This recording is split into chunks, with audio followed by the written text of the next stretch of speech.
Assalamualaikum warahmatullahi wabarakatuh. Kami dari kelompok 2 akan mempresentasikan tentang karakteristik dan ragam belajar.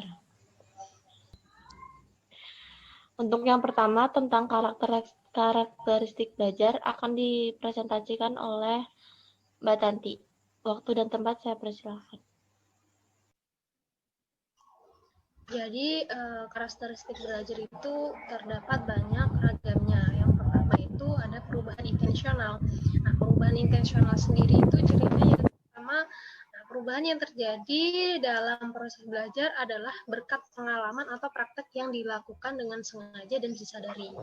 Jadi semua pengetahuan kita itu belajar dengan sengaja dan disadari. Kemudian sadar terhadap perubahan. Kemudian yang ketiga adalah kesengajaan belajar itu tidak penting. Yang penting cara mengolah informasi yang diterima pada saat belajar.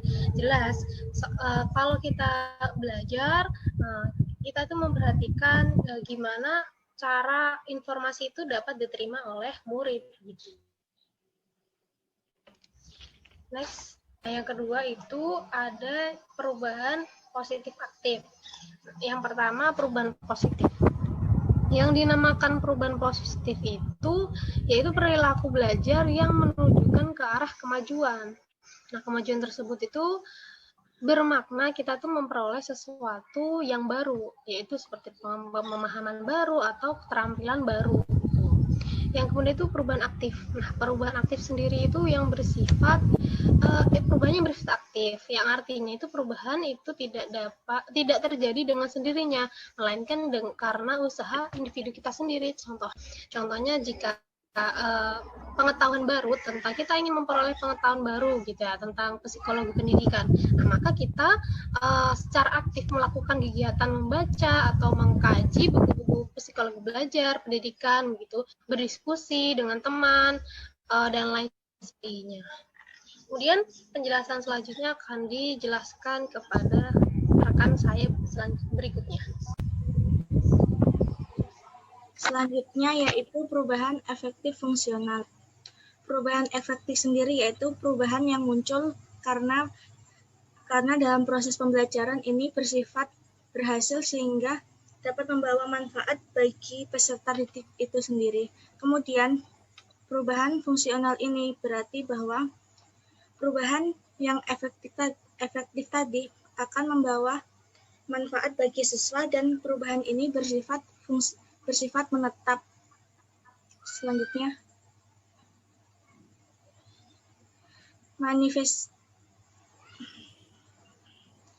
manifestasi perilaku belajar siswa itu yaitu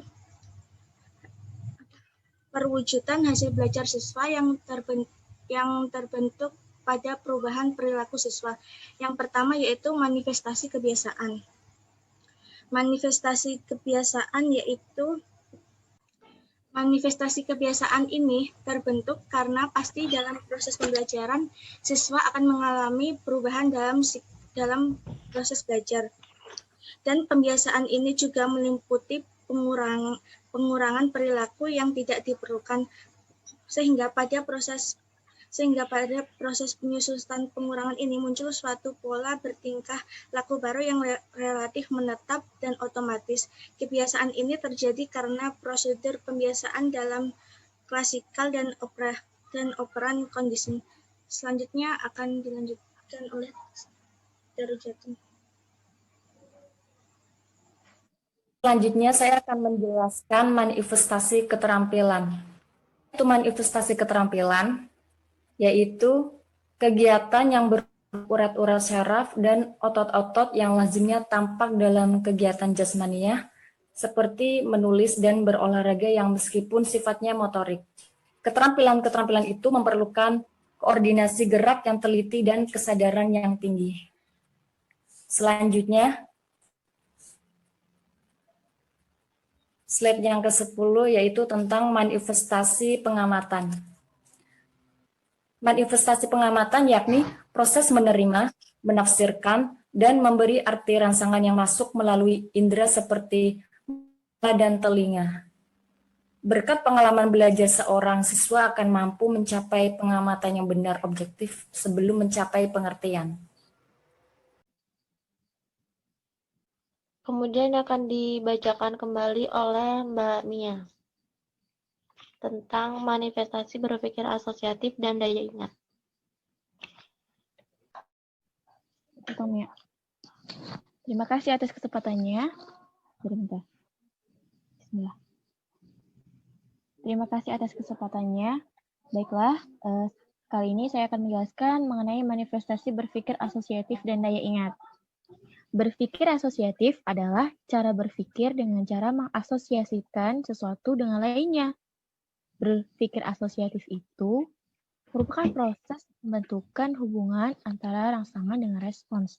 Contohnya, siswa yang bisa atau yang dapat menjelaskan mengenai tanggal 12 Rabiul Awal.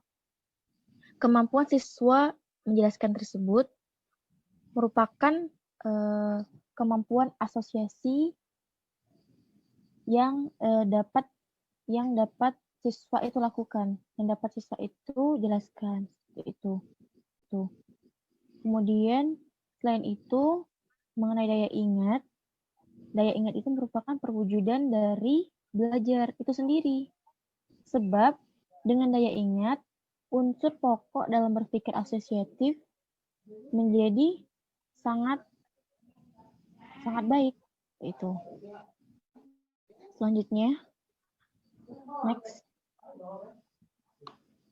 Nah, ada manifestasi berpikir kritis dan rasional.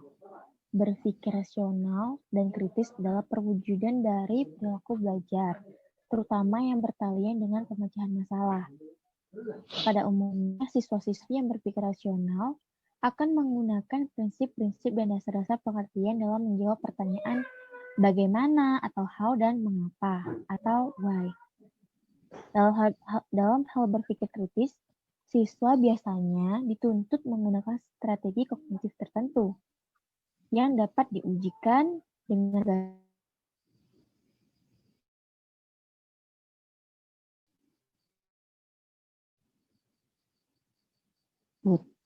Terima kasih. Selanjutnya akan dijelaskan oleh rekan saya.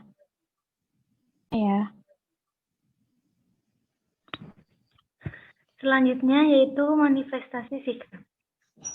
Jadi sikap sendiri merupakan cenderungan yang relatif menetap untuk bereaksi dengan cara baik atau buruk terhadap orang atau barang tertentu. Jadi dengan itu, pada prinsipnya sikap itu dapat kita anggap suatu kecenderungan siswa untuk bertindak dengan cara tertentu. Dalam hal ini, perwujudan perilaku belajar siswa akan ditandai dengan munculnya kecenderungan baru yang telah berubah, lebih maju dan lugas terhadap suatu objek, tata nilai, peristiwa, dan sebagainya. Selanjutnya, manifestasi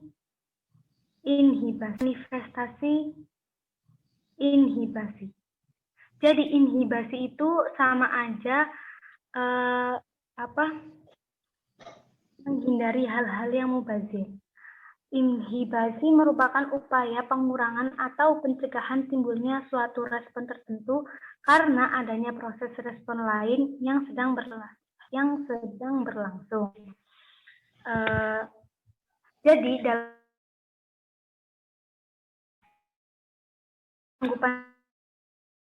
atau menghentikan tindakan yang tidak perlu, lalu memilih dan melakukan tindakan lainnya yang lebih baik ketika ia berinteraksi dengan lingkungannya. Kemampuan siswa dalam melakukan inhibasi pada umumnya diperoleh lewat proses belajar.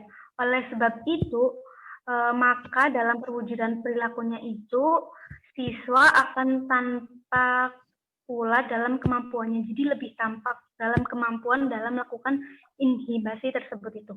Contohnya seperti seorang siswa yang telah sukses mempelajari bahayanya alkohol, maka akan dengan sadar dia akan menghindari dan tidak akan meminum minuman keras. Sebagai gantinya ia membeli obat atau minuman yang sehat. contohnya seperti susu. Selanjutnya akan dijelaskan oleh rekan saya. Ya, saya akan menjelas manifestasi apresiasi. Manifestasi apresiasi berarti suatu pertimbangan, judgement, atau dapat diartikan dalam penerapannya apresiasi sering diartikan sebagai penilaian atau penghargaan terhadap benda-benda baik abstrak maupun konkret yang memiliki nilai luhur.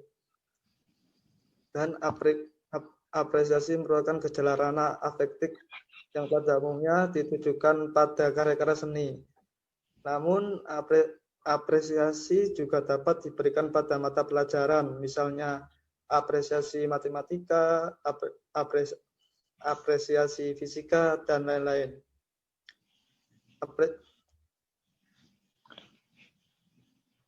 Dan selanjutnya, manifestasi tingkah laku. Tingkah laku adalah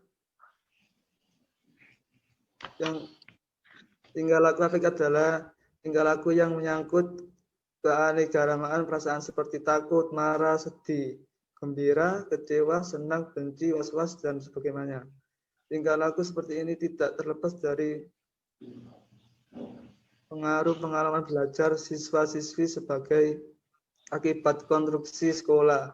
Oleh karena itu, ia juga dapat dianggap sebagai perwujudan perilaku belajar. Sekian dari saya dan akan dilanjutkan kepada rekan saya.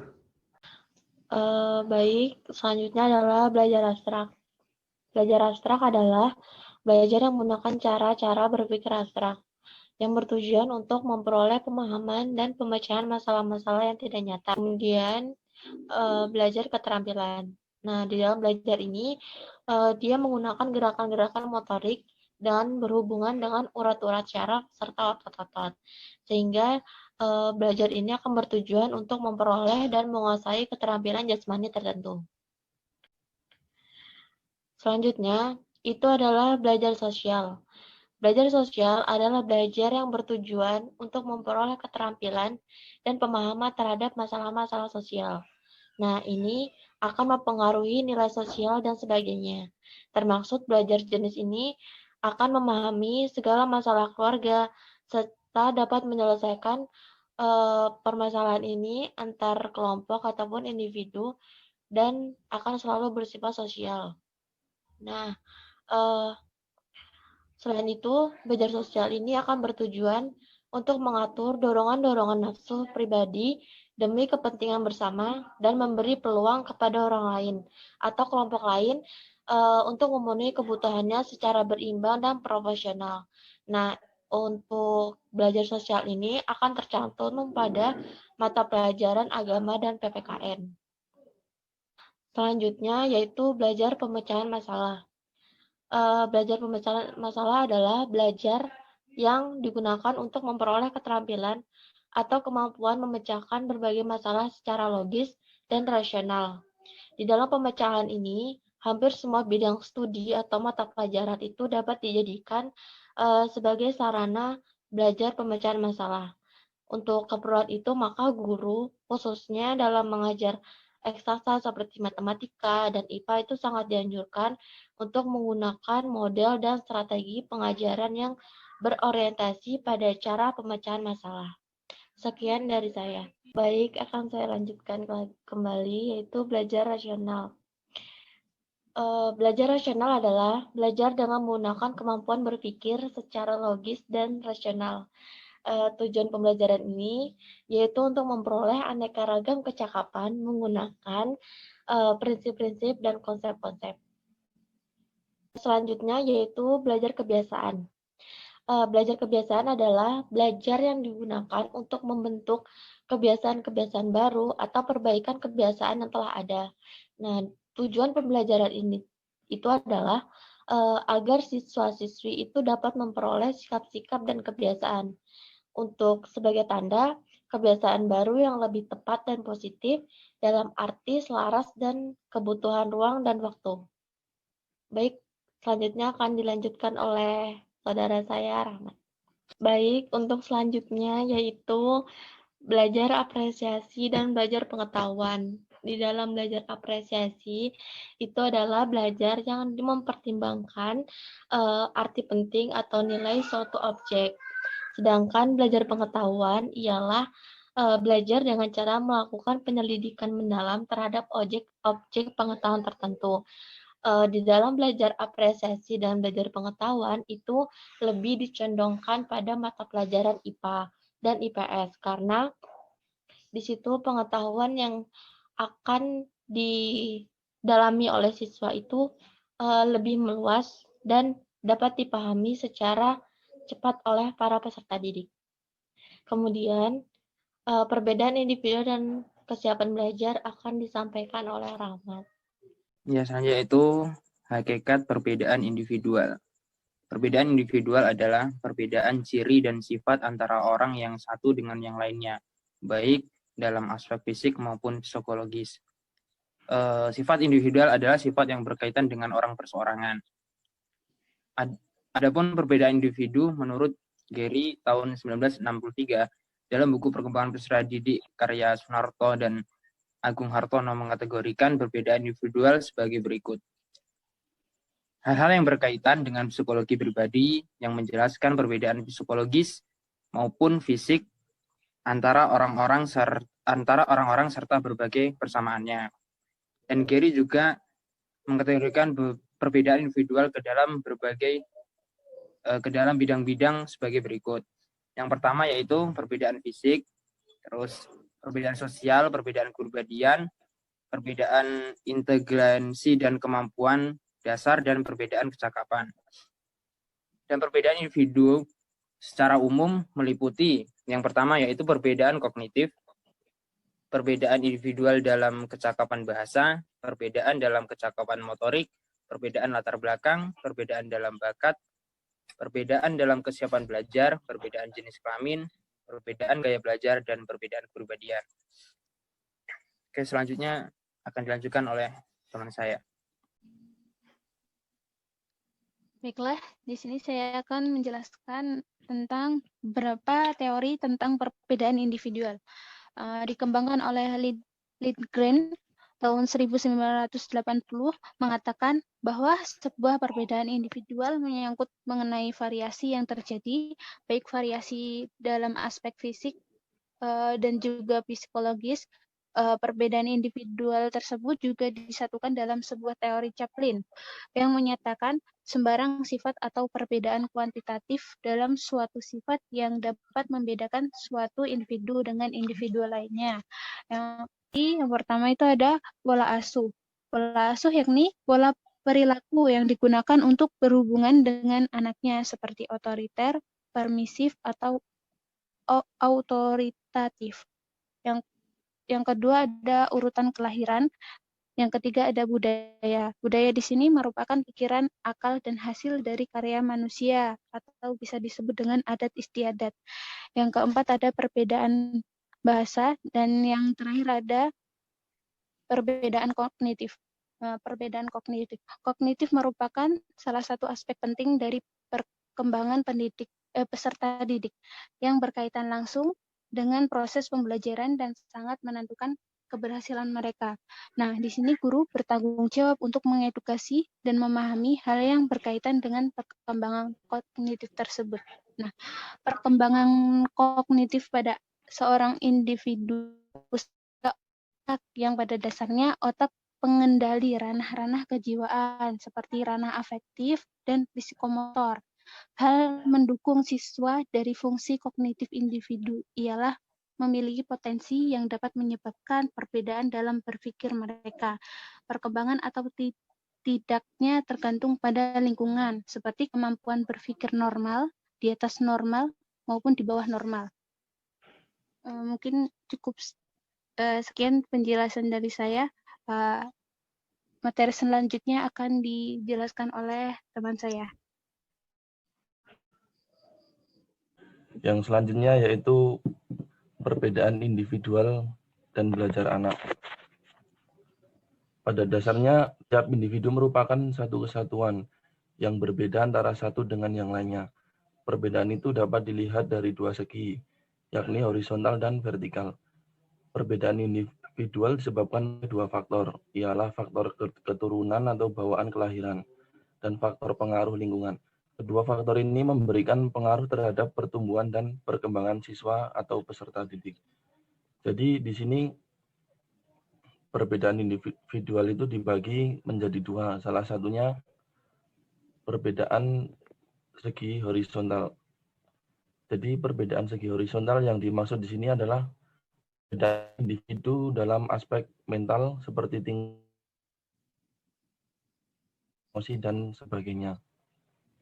Sedangkan untuk perbedaan vertikal adalah perbedaan individu dalam aspek jasmania seperti misalkan bentuk atau tinggi dan besarnya badan, tenaga, dan sebagainya. Masing-masing aspek individu tersebut besar pengaruhnya terhadap kegiatan dan keberhasilan belajar. Terus selanjutnya di sini juga ada jenis-jenis perbedaan individual. Yang pertama yaitu kecerdasan. Yang dimaksud di sini siswa yang memiliki tingkat kecerdasan yang tinggi pada umumnya memiliki perhatian yang lebih baik, belajar lebih cepat, kurang memerlukan latihan, mampu menyelesaikan pekerjaannya dalam waktu yang singkat. Selanjutnya, bakat. Untuk mengetahui bakat, jadi perlu diadakan tes bakat atau aptitude test. Pada waktu mereka mulai bersekolah, bakat turut menentukan perbedaan hasil belajar, sikap, minat, dan lain-lain. Selanjutnya, keadaan jasmani. Keadaan jasmani tiap siswa pasti berbeda-beda. Perbedaan itu terdapat pada struktur badan, yaitu diantaranya tinggi, berat, dan koordinasi anggota badan. Cacat badan, gangguan pada penglihatan, sakit menahun, mudah pusing, kepala, dan lain-lain, gangguan penyakit tertentu. Jadi dari beberapa penyakit tersebut hal-hal tersebut dapat mempengaruhi efisiensi dan kegairahan belajar, mudah lelah, kurang berminat, melakukan berbagai kegiatan, dan akan mempengaruhi hasil belajar. Yang keempat, penyesuaian sosial dan emosional. Keadaan sosial dan emosi individu berbeda antara satu dengan yang lainnya. Berbagai sikap sosial dan emosional adalah pendiam, pemberang, pemalu, pemberani, mudah bereaksi, senang bekerja sama, suka mengasingkan diri, mudah terpengaruh, sensitif, sedang menggantungkan diri kepada orang lain. Yang kelima yaitu keadaan keluarga. Keadaan keluarga besar pengaruhnya terhadap individu dan oleh karenanya terjadi perbedaan individual yang dilatar belakangi perbedaan keadaan keluarga. Pengaruhnya yaitu terjadi pada perbedaan dalam hal-hal pengalaman sikap, apresiasi, minat sikap, ekonomis, secara cara berkomunikasi, kebiasaan berbicara, dan hubungan kerjasama. Yang terakhir yaitu prestasi belajar. Perbedaan hasil belajar di sini yaitu yang dimaksud kalangan para siswa disebabkan oleh faktor-faktor kematangan, latar belakang pribadi, sikap, dan bakat terhadap pelajaran, jenis mata ajaran yang diberikan, dan sebagainya. Mungkin cukup sekian penjelasan dari saya. Selanjutnya saya kembalikan kepada moderator. Baik, mungkin itu sedikit penjelasan tentang pemaparan materi, karakteristik, dan ragam belajar dari kelompok kami. Semoga materi ini dapat bermanfaat bagi kita semua, dan kurang lebihnya kita mohon maaf. Wassalamualaikum warahmatullahi wabarakatuh. Waalaikumsalam.